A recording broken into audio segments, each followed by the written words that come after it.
Hello, my name is Darrell Cheatwood. I've been asked here today to speak on the topic of homicide in the United States, death as a way of life.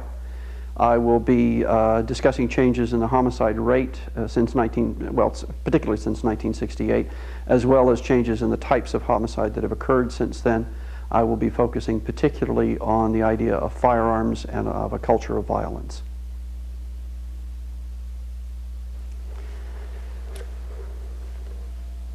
The American experience of homicide, death as a way of life.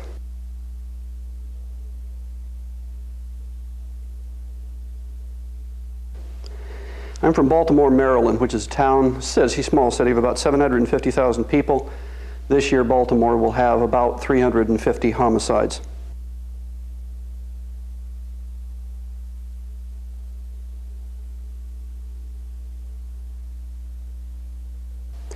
Much of my research has been on homicide. Much of it has been on homicide in Baltimore. So let's talk a little bit about a murder in America.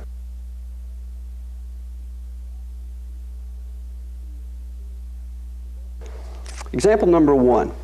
July 14th, 1992, in Baltimore, Maryland, 8 people were shot. But there's nothing unusual about that. We have 8 people shot probably a dozen times a year.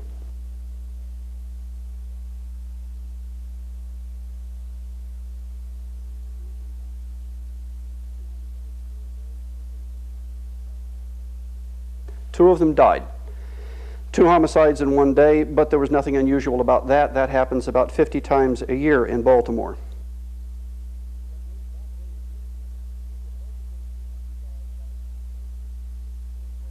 What made that day unusual is that both of those people who died for the same reason, the same motive. They stepped on the offender's toes.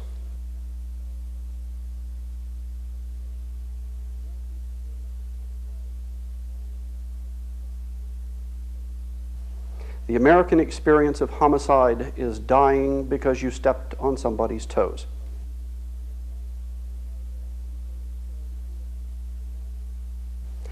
Other reasons that turned up in my research, he turned up the heat, and I didn't want him to, so I shot him.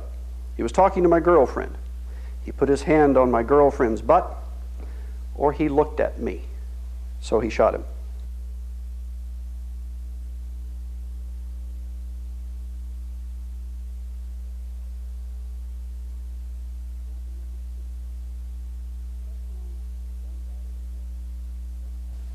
Example number 2. The best known gun battle in American history is the gunfight at the OK Corral. It wasn't much of a gunfight, actually. The Earp brothers just pretty well shot some people down, but it's famous.